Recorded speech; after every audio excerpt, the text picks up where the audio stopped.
जहां पर अच्छा कमाल वो कर नहीं पाए। रिद्धिमान साहा का जो चार्ट है हम वो भी दिखा रहे हैं, उन्होंने 16 गेंदे 25 रन ठीक ठाक बनाए, मतलब थोड़ा बहुत योगदान सबका जो रहा वो अच्छा रहा। लेकिन शुभमन गिल की तारीफ इसलिए हो रही है क्योंकि एक वक्त जब ब्रेक सा लग गया था, वहां से फिर रफ्तार उन्होंने टीम को दी है, उस रफ्तार की बहुत ज्यादा जरूरत थी और उस रफ्तार के बाद रफ्तार मिलती चलेगी, बीच में फिर थोड़ा सा स्पीड ब्रेकर आया और उसके बाद फिर नैया पार लगी है। तो वो अप्स एंड डाउन्स का एक अच्छा ग्राफ देखने को मिला और एक अच्छी परफॉर्मेंस यहाँ पर। बिल्कुल, और शुभमन गिल की तारीफ कर रहे हैं। देखिए 175 का स्ट्राइक रेट है, 6 चौके लगाए हैं, 3 छक्के लगाए हैं। और कौन कहता है कि शुभमन गिल स्लो खेलते हैं? कौन कहता है? कहां से आते हैं ये लोग जो कहते हैं कि शुभमन गिल तेज नहीं खेल सकते, टेस्ट के प्लेयर हैं? उनके लिए जवाब है, ये करारा जवाब है शुभमन गिल की तरफ से कि आप देख लीजिए मेरी बल्लेबाजी, मैं 175 की स्ट्राइक रेट से रन बना सकता हूं। टीम को जब जरूरत होती है तब वो साझेदारी किसी भी बल्लेबाज के साथ मिलकर उन्होंने बनाई, और ये एक अच्छी चीज है कि आपको ओपनिंग मैच में ही एक ऐसा ओपनर फिर से आपने सुनिश्चित कर लिया। तारीफ साहा की भी होनी चाहिए। रिद्धिमान साहा, मैं इस टीम का खोटा सिक्का मान रहा था, लेकिन ये खोटा सिक्का पहले ही मैच में चल गया। 16 गेंद पे 25 रन ज्यादा नहीं होते हैं, लेकिन जो नींव उन्होंने वहां से रख दी थी, तो मुझे लगता है कि वो जो ओपनिंग पार्टनरशिप हुई थी वहीं से पूरा बेस तैयार हो गया था। बिल्कुल लक्ष्य, बहुत बड़ा स्कोर था भी नहीं, सबको थोड़ा थोड़ा अपना कंट्रीब्यूशन देना था, सबने अपना थोड़ा थोड़ा कंट्रीब्यूशन दिया।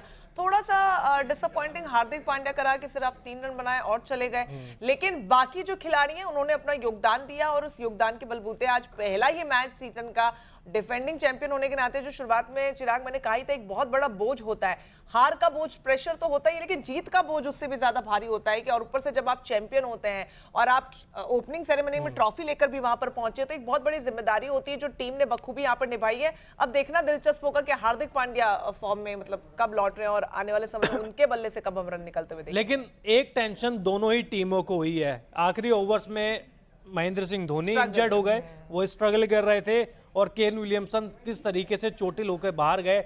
कंसर्न तो दोनों टीमों में है, लेकिन फिलहाल सीएसके हारी है, नो डाउट हारी है। पहली कमी जो ऋतुराज ने रन बना दिए, सिर्फ उन्होंने ही बनाए हैं, बाकी किसी ने रन नहीं बनाए हैं, तो बाकी का बैटिंग ऑर्डर क्या कर रहा है। और दूसरा जो गेंदबाजी है, शुरुआत में कितने ज्यादा रन लीक कर दिए उन्होंने। बिल्कुल, ये चार्ट भी हम दिखा रहे हैं जहां पर रविंद्र जडेजा से काफी उम्मीदें थी और बहुत अच्छा परफॉर्मेंस हाल ही के मैचों में उन्होंने दिया, लेकिन सिर्फ 1 रन बनाया, 2 गेंद, मतलब गेंद भी उन्होंने ज्यादा नहीं खेली। कम से कम गेंद खेलते तो लगता है कि कुछ कोशिश उन्होंने की होगी। 2 गेंद खेली और 1 रन बनाकर आउट हो गए। हालांकि मोइन अली ने अच्छी यहाँ पर अपनी परफॉर्मेंस दिखाई है, 17 गेंदें खेली हैं, 23 रन बनाए, एक अच्छा कंट्रीब्यूशन उन्होंने दिया। एक अच्छा बैटिंग लाइनअप था लक्ष्य, जो इसका बैटिंग पिच भी थी, एग्जैक्टली हम डिस्कस कर रहे थे, लेकिन उस तरीके से वो खरे उतरकर सामने नहीं आए हैं, क्योंकि अब ये देखिए अंबाती रायडू ने सिर्फ 12 गेंदें खेली और 12 ही रन वो बना के गए।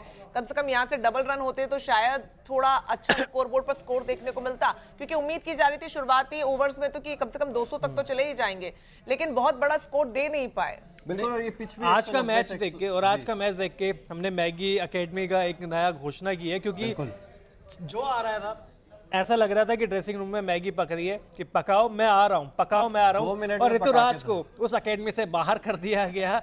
और लेकिन तारीफ जो आखिरी ओवर में बल्लेबाजी महेंद्र सिंह धोनी ने करी, झलक तो दिख गई। अब पिक्चर का ट्रेलर तो उन्होंने दिखा दिया कि ये साल कैसा जाएगा, टीजर, ये टीजर कर्टन रेजर था। बिल्कुल, और पोल भी हमने एक प्रेजेंट किया है। आपसे भी जानना चाहूंगा कि सीएसके की हार की वजह क्या थी, क्या बल्लेबाजी या गेंदबाजी? बल्लेबाजी। मुझे ऐसा लगता है बल्लेबाजी, और उससे भी ज्यादा महत्वपूर्ण था कि कौन से क्रम में बल्लेबाज आ रहा है। वो जो क्रम जो डिसाइड किया गया था, जो हायरार्की बनाई गई थी, उसको लेकर पहले भी थोड़ा सा मन में डाउट था, कंफ्यूजन था, और वो यहाँ पर जो मतलब महेंद्र सिंह धोनी शायद थोड़ा ऊपर आते तो कुछ और तस्वीर इस वक्त हो सकती थी। वो कहीं ना कहीं खटक रहा है मन में कि वो शायद कहीं ना कहीं एक बड़ा लूप हो रहा है। आज सीएसके की टीम में पता है कैसा लगा कि नाम बहुत बड़े बड़े हैं, काम कुछ भी नहीं है। बेन स्टोक्स आप ले लीजिए, मोइन अली, आप 23 रन आप कह लीजिए बहुत तेज रन बनाए हैं, लेकिन क्या 23 रन के लिए मोइन अली को लाए हैं? रविंद्र जडेजा आप देख लीजिए, अंबाती रायडू को आप देख लीजिए, शिवम दुबे को आप देख लीजिए, तो नाम बहुत बड़े बड़े हैं, लेकिन काम कुछ भी नहीं किया उन्होंने। काम किसने किया है? सुदर्शन ने किया है, जो गुजरात को एक आराम से जिता के ले गए। विजय शंकर ने आखिर में खेला, 3D प्लेयर उनको बोलते हैं, और राशिद खान और शुभमन गिल। देखिए गुजरात में नाम बड़े नहीं थे, लेकिन बिना नाम के वो आज अपना काम कर गए। हालांकि कुंफू पांडे आज कुछ कमाल नहीं कर पाए बल्लेबाजी बैटिंग में से। समस्या है हार्दिक पांड्या की। हम जब इंडिया के लिए खेलते थे तब भी हम बात कर रहे थे कि भाई हार्दिक पांड्या बल्लेबाजी में उतना ज्यादा योगदान दे नहीं पा रहे हैं, उतना कॉन्फिडेंस नहीं झलक रहा है। हम पहले देखते थे कि हार्दिक पांड्या सबसे बड़े नाम थे जो मिड विकेट के एरिया को टारगेट करते थे, खास तौर पे स्पिनर्स को, लेकिन वो कॉन्फिडेंस नहीं दिखाई दे रहा है अब उनकी बल्लेबाजी में। थोड़ा बहुत तो कहते हैं ना कि कप्तानी का प्रेशर है या थोड़ा टिक के खेलने का प्रेशर है, विकेट ना लूज कर दूं उस चीज़ का प्रेशर है, वो अब यहाँ पर भी हमें कंटिन्यू होता हुआ दिखाई दे रहा है। बिल्कुल, बहुत ज्यादा इंटरेस्टिंग ये होगा कि चलो ये पहला मैच था, हालांकि आप जीत गए वो बहुत अच्छी बात है, लेकिन आने वाले मैचेस में क्योंकि बार बार हम ये कह रहे हैं कि फुल फ्लेश्ड उनके पास ऑलराउंडर कोई है नहीं और हार्दिक पांड्या को ही उस तौर पर देखा जा रहा है। कर रहे हो ऑलराउंडर नहीं है। अभी अगर ये राशिद खान देख रहे होंगे वो यही पूछेंगे और मैं क्या करूंगा बताओ। देखिए ऑन पेपर्स की हम बात करते हैं, हालांकि वो मोहर लगा के चले गए। अब हम यहाँ से कह रहे हैं कि 2 ऑलराउंडर उनके पास थे जिसमें से हार्दिक पांड्या ने काम नहीं किया, तो हो सकता है अगले मैच में मैं उनको ऑलराउंडर ना कहूं क्योंकि लंबे समय से बैट से वो कमाल कर नहीं पाए। रंजना, आप राशिद खान की आज की स्ट्राइक रेट बताइए, कितनी स्ट्राइक रेट से बल्लेबाजी की होगी? ये तो आप ही कैलकुलेट करके अच्छा बता पाएंगे। 333.33 की स्ट्राइक रेट से 3 बॉल खेली, मतलब बड़ा उनके लिए बड़ा इजी है क्रिकेट। आए, छक्का लगाया, चौका लगाया, सिंगल लिया, खत्म, मैच खत्म।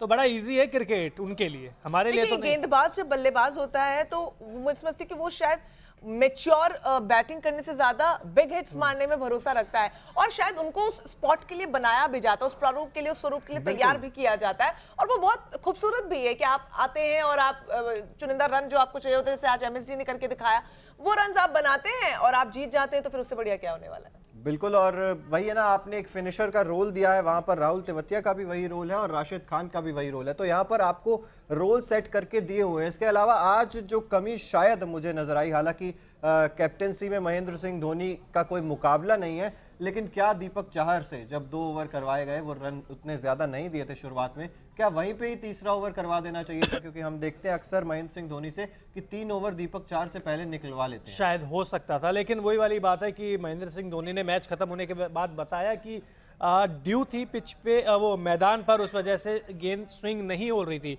लेकिन मुझे लगता है दीपक चाहर को शायद एक मौका दिया जाना चाहिए था, क्योंकि आपके साथ जो दूसरे सामने थे, तुषार देशपांडे और राजवर्धन, इतने एक्सपीरियंस थे नहीं, सभी को पता था कि पावर प्ले में गुजरात टारगेट करेगी और हुआ भी यही। तुषार देशपांडे ने रन दिए, हर्षवर्धन ने, तो मुझे लगता है कि वहीं से जो बेस है वो पीछे हो गया सीएसके का और यहाँ से जो लय थी वो सीएसके की बिगड़ गई। बिल्कुल, और दर्शकों से भी पूछना चाहेंगे, आप लोग भी देखिए कमेंट बॉक्स में जरूर बताइए आपको क्या लगता है कि कहां पर चेन्नई लैग कर गई या फिर हार्दिक पांड्या की गुजरात टाइटंस ने कुछ एक्स्ट्रा ऑर्डिनरी परफॉर्म कर दिया। और हम बात भी इसीलिए कर रहे थे क्योंकि अपना गुरु मानते हैं महेंद्र सिंह धोनी को हार्दिक पांड्या, और उन्हीं से सीखकर शायद आज उन्हीं को ही हरा दिया है। और वो जो कहते हैं कि एक मोमेंटम जो लिया हुआ है पिछले आईपीएल से, वो अभी भी बरकरार है गुजरात टाइटंस के लिए। आप भी कमेंट बॉक्स में आपकी राय ज़रूर दीजिए। अनुपम कुमारी जी लिख रहे हैं हाय, बहुत बहुत स्वागत है आपका। ऑल गॉड लवर एक यूज़र है, वो भी हाय लिख रहे हैं, बहुत बहुत स्वागत है आपका। देखिए पोल जो हमने किया था किसकी वजह से हारी सीएसके, तो बैटिंग के लिए 64% लोग कह रहे हैं कि बल्लेबाजी के लिए हारी है और 36% लोग कह रहे हैं कि गेंदबाजी की वजह से हारी। मुझे बैटिंग ऑब्वियसली, अगर ऋतुराज गायकवाड़ को एक बल्लेबाज भी साथ दे देता तो ये स्कोर बनता 200 या 210, वहां से गुजरात के लिए बड़ा मुश्किल हो जाता जीतना। तो मुझे लगता है कि शायद बहुत पीछे हो गई थी सीएसके, ऋतुराज गायकवाड़ अकेले लड़ते रहे, बाकी के सारे ऐश करते रहे। चलिए अब अंकिता भी हमें ज्वाइन कर चुकी है। अंकिता बहुत बहुत स्वागत है सबसे पहले तो आपका, और शुक्रिया। सबसे पहले पूछना चाहेंगे कि शुभमन गिल के बारे में क्या कहेंगी?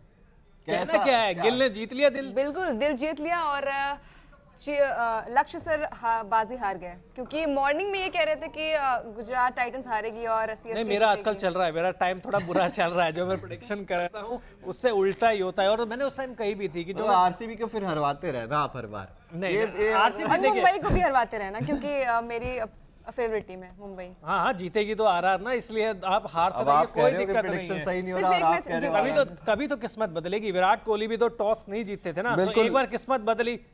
लेकिन विनय ओझा जी हमारे साथ हैं, हाय हेलो लिख रहे हैं। अतुल जी भी हाय हेलो लिख रहे हैं। सर आइए, बहुत बहुत स्वागत है आपका। कमेंट बॉक्स में चर्चा चल रही है कि क्या लगा आपको आज का मैच देख के? चेन्नई कहाँ लैग की, गुजरात ने क्या परफॉर्म अच्छा किया? लेकिन गुजरात भी थोड़ा सा दबाव में दिखा, जब जब उसके ऊपर प्रेशर आया तब तब वो बिखर गए। ठीक है, Last over अब में। वापसी जरूर करी, देखिए चाहे वो बैटिंग में वापसी हो, गुजरात ने वापसी करी, चाहे वो बॉलिंग में वापसी करी है उन्होंने। जो एक समय मैच उनसे बहुत आगे निकल रहा था, ऋतुराज गायकवाड़ लगातार शॉट्स खेल रहे थे, उस समय भी अपने गेंदबाजों ने अपना संयम बरता और फिर वापसी करी। बल्लेबाजी में भी ऐसा हुआ, एक छोर पे लगातार विकेट गिर रहे थे, उसके बाद भी वो पैनिक बटन है ना, वो पैनिक बटन नहीं दबा, पैनिक बटन नहीं दबा। इसका अंदाजा इसी से लगा लीजिए, क्योंकि